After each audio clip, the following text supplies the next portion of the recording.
Hi guys, my name is Morgan Kessler, and today I'm going to be doing my presentation over anxiety and sadness.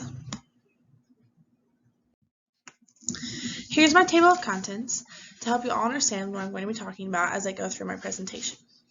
I'm going to begin with the introduction, vocabulary, perspective, my personal experience with anxiety, a closer look into anxiety, anxiety as shown through psychology, my personal experience with sadness, a closer look into sadness through tears, sadness as shown through a social cognitive perspective, sadness as shown through psychology, my conclusion, and then my cites.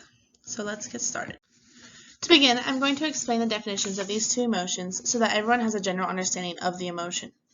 Anxiety is defined by Merriam-Webster as being characterized by extreme uneasiness of the mind or brooding of fear. Sadness is defined as being affected by or expressive of grief and or being downcast. So now I'm going to share some of the definitions for the advanced vocabulary words that are throughout this presentation to help everybody better understand the words as I go. Amygdala is defined as one of the four basal ganglia in each cerebral hemisphere that is part of the limbic system and consists of an almond-shaped mass of gray matter in the anterior extremity of the temporal lobe. Empirical is defined as originating in or based on observation or experience. Endocrine is defined as relating to, affecting, or resembling an endocrine gland or secretion. Exteroceptive is defined as relating to, being activated by stimuli received by an organism from outside. Interoceptive is defined as of relating to or being a stimuli arising within the body and especially in the viscera. Neurasthenia is a condition that is characterized especially by physical and mental exhaustion, usually with accompanying symptoms such as a headache and irritability. It is of unknown cause, but is often associated with depression or emotional stress. It is also sometimes considered similar or identical with chronic fatigue syndrome. Neurotransmitter is defined as a substance that transmits nerve impulses across the synapse. Sanguine is marked by eager hopefulness, confidently optimistic. So now that you know the vocabulary that is going to be used, it is time to explain from what perspective I did this presentation. I'm going to be speaking about anxiety and sadness based on my personal experience. I'm also going to be speaking about anxiety and sadness through a psychological perspective. Lastly, I also mention a small amount about sadness through a social cognitive perspective. Furthermore, I'm going to use rodeo practice for an example. I have so many goals and so many dreams for myself that sometimes I overtry. I'm a perfectionist, but trying too hard and being a perfectionist isn't always a good thing. For example, a couple weeks ago, I got myself in a jam because I go to work at 6 o'clock in the morning, I come home at 1:30, I get dressed, I go to practice, I'm there until 7 or 8 at night, and then I try and come home and do homework and eat dinner, and then I go to bed and I start all over again. But this particular day, I stayed at the arena for 7 hours. 3 hours of that time I was trying to help my teammates, but the other 4 I was just trying to fix myself. I had my horse all messed up in the box, which is the starting point for my event in rodeo. When I got home, I ate and I called my mom because everything was so hard. I took so much time trying to fix everything and it didn't work. So when I got off the phone, I was still unhappy, but I was not as upset anymore. I think that the biggest reason that this affected me was because of how tired I was. I had been spending over 9 hours a day at the practice pen or working, and another 2 or 3 hours doing homework before I even got to go to bed. According to George Miller Beard, exhaustion was overloading millions of America's nervous exhaustion, also called neurasthenia. Neuro stood for nerve, while asthenia stood for weakness, which basically meant the nerves were tired. George Miller Beard was basically talking about the present-day anxiety. He was not totally right because he thought that it was due to humans' spinal centers being overly tired, when in actuality it's a mental disease. However, I personally believe that he is onto something with exhaustion being a cause of anxiety. When I began to think about the times that I could just not overcome any of my anxiety, almost all of them were when I was physically and mentally exhausted and had nothing more to give. In addition, anxiety can show up in many different forms, so let's take a closer look. However, it is often connected with some form of depression. Occasionally, it is depression causing the anxiety, but it can also be anxiety causing the depression. There is also seasonal depression, general anxiety disorder, panic attacks, many different phobias, obsessive-compulsive disorder, and post-traumatic stress disorder. All of these different types of anxieties are diseases where people worry too much about one particular thing. They worry themselves until they are literally and physically sick. Then, when the body can no longer take the stress, it goes into depression. There are many reasons as to why people develop anxieties. However, from a psychological standpoint, stress is why. According to Wendy Green, how much stress we experience and how we deal with it is a factor, because stress reduces neurotransmitters that are in the brain, causing anxiety and low mood. However, she also said that many psychologists also believe that what our point of view is of ourselves and other events that are around us can help determine whether we suffer from anxiety or not. Both of these aspects coincide with my personal struggle with anxiety. Stress and my view of myself will always be something that I struggle to overcome, whether it be in the arena or in the classroom, or just life in general. However, I'm working on it, and it's getting better.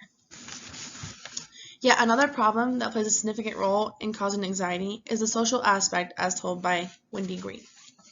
There are more people who live alone or in poverty than ever before, meaning that there are more divorces, less people deciding to get married and raise families together, and more who are attempting to do it alone. These people have so much pressure on themselves to survive not only for themselves but also for their children who depend on them. If they do not have children and are just alone, there is a high chance that the loneliness is getting to them and they do not know how to overcome it. Not everyone likes to be alone for long periods of time. Social interaction is a huge part of our society, and if that is taken away, it can cause problems in an individual's life. Next, I'm going to be talking about anxiety as it is shown through psychology, and how to help overcome it.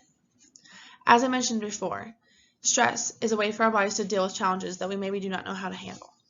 Fear is also a defense mode that our bodies use to try and deal with the challenges in life. Vyacheslav says, anxiety is yet another defense mechanism, but it is different from fear because it is a set of emotional and somatic reactions to a future threat that may or may not happen. Being worried about something is really not that odd of a reaction for a human. However, it does become a problem when a person consistently is worrying about something for 6 months or more than that. This type of anxiety will make it hard to continue succeeding in our everyday lives. It makes people irritable as well as have the lack of concentration. Many parts of the brain affect the way a person feels. However, the amygdala is the central part of the brain that controls the forming of fear and anxiety. It is also in tune with the other parts of the brain that are helping to fight off all the negativities. Vyacheslav also says that a significant level of activity is seen in the amygdala, especially when a person is told to focus on his or her stress. In addition to learning about anxiety and how it affects people, now I'm going to go into sadness. Everyone at one point or another has been sad about something in some way during our lives. Shirari and Shoshi said that sadness is a heartache. The link between sadness and physical pain, such as heartache, has been empirically proven. However, the mental foundations that support the connection between sadness and pain remain unclear. If you think about it, when you're sad, there is no place that your body hurts. To me, feeling sad is like when a plant looks like when it has no water or sunlight. Wilted. In need of something to pick me up. I do not feel any physical pain when I am sad or heartbroken. It is all something I feel in my soul. To demonstrate, I'm going to discuss my personal experience with sadness. It is definitely a bolder one than I've had with anxiety. Personally, I believe that I got the anxiety issues from having to deal with sadness. When I was 17, I had a very traumatic experience with my family that scarred me for life. My whole life, my parents really never got along. I knew from a young age that they were not going to be together forever. As a young child, I really never thought about it because it was not something that I could control or even really fully understand. However, as I got older, more aspects of the issues came into the light. Regardless of all the issues, I spent all of my time growing up and learning how to rope with my dad. He was my father and my coach. So as many of you can imagine, when he left, I lost the person I spent the most amount of time with and who taught me everything that I knew. Everything I did now, I did alone. He suddenly was not there anymore. I missed not having my dad around to teach me the ways of the life that we lead. When I broke down or I needed advice with rodeo or school or stuff like that, I no longer had anyone to call. I had to figure it out on my own. The loneliness caused me to have some severe self-worth issues. I had no confidence in who I was as a competitor or who I was as a person, and this made me sad. Although I lost myself there for a little while, I started a journey of figuring out who I was as a young child, a young adult, and a competitor, rather than who I was with just my father. My experience with sadness was hard, but now I'm going to take a deeper look into sadness through tears. First of all, Muscava says that there are 3 reasons why a person may cry. In order to have healthy eyes, they have to have tears throughout the day. These tears are not usually seen. People also cry because of emotions, of either being happy, sad, or confused. There are many emotions that a person can feel that could have the possibility of making them cry. Our eyes also make tears when there is something that is in it that's irritating it. Crying is the way that the eye protects itself from harm. It seems as though no one really knows why tears are what they are, but they are definitely connected to an emotion somehow. Because when we feel too much emotion, we cry. Crying is a way that humans show a signal that something is wrong, or that they're not really doing too good, or they don't feel well that day. So when we are overwhelmed with some sort of emotion, we either laugh or we cry. I believe it is a unique personality whether someone laughs or cries when they are happy or sad. Gender also has a unique effect on crying as well. There are studies that show that women cry more than men do. However, this ratio seems to be affected by what social environment the people live in as well.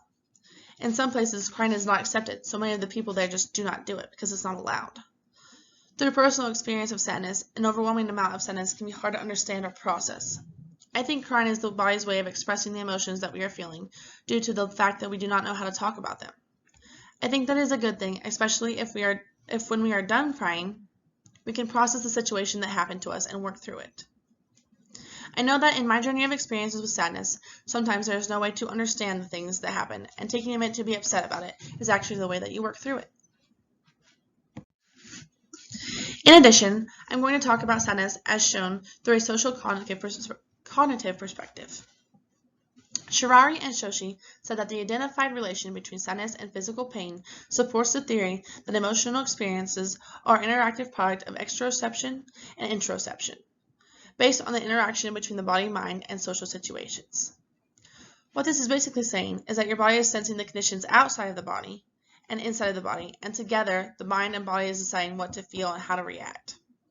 Therefore, if there's something going wrong outside of the body, most of the time that's a physical problem, and the body senses that. But the inside are mental issues read by the mind. This is why there has to be some sort of connection between physical pain and sadness. Because if there was not a connection and someone got hurt, it would not register to the mind, it would just register to the body, and then it would be hard to be upset about it. Furthermore, after discussing the social cognitive perspective, I'm going to talk about sadness as shown through psychology. Webb and Pizzagalli have a special way of looking into sadness based on their research in the Handbook of Emotions. Sadness is heartbreaking, but it is also important to remember that sadness is present in healthy people, not just unhealthy people. It has been proven that sadness in healthy people is correlated with functional abnormalities. This means that since the person was a baby, there was something wrong with his or her neurological, immune, and endocrine systems, that therefore made him or her sad in ways they did not understand. Sometimes these abnormalities do not affect the child's emotions until they are older. Then, when they understand that they are different, this makes them sad even though they are technically healthy. As you probably expected, being sad can be hard to overcome, depending on how deeply you as a person feel the sadness. Most individuals who struggle with overcoming sadness have higher levels of depressive symptoms, which means that they are more than likely an overall negative person.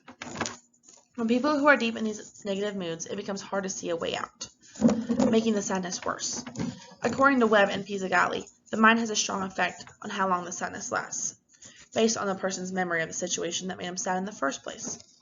People who are sad tend to remember all the reasons as to why they are sad, much better than people who remember why they are happy. This can be seen through their facial expressions. You can literally read what a person is feeling on their face. However, just because someone is sad does not mean that they are depressed. Just the opposite, actually. Pizzagalli says that only individuals who are sad have this kind of memory for the events that made them sad. People who are depressed have no memory of how or what happened to get them to that point of being depressed. Sadness profoundly affects individuals in heartbreaking ways, but the truth is, sadness hits everyone differently, and it is okay to have to work through the heartbreak in any way that works for you. Sadness is not something that anyone can permanently fix. There will be many times throughout a person's life where they are sad over many different things. That's just how life is. However, it is an emotion that an individual has to learn how to feel, overcome, and then still function in their everyday lives the way that they need to. Along with different ways that sadness can affect an individual, age and gender also has its influences on sadness. Webb and Pizzagalli found that older adolescents, ages 15 to 18, and adults have significantly higher rates of having issues with sadness. There are moderate issues with sadness in younger adolescents, ages 12 to 15. However, after that, the issues get more severe. At ages 12 to 15, there begins to be issues with gender differences as well. Females begin to have higher rates of issues with sadness at these ages and only increase as they get older. There's about a 2-to-1 ratio of female to male issues with sadness at these ages. In conclusion, anxiety can be brought on in a couple of different ways. Anxiety disorders can be passed down through generations. Another way it can be developed is by the way a child is raised and the amount of exposure he or she gets to traumatic life situations.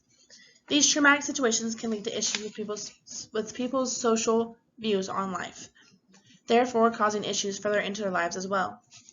Regardless of how it started, it is not easy to overcome. Knowing that it will not be easy should not take away the sanguine of recovery from anybody because it is possible and usually probable. In severe cases, it may never be cured, but there are ways to get help, such as cognitive behavioral therapy, before it reigns through life and takes away people's chances at a happy life. As for sadness, it is a very heartbreaking emotion to experience, especially because it is an increasing issue in middle-aged adolescents.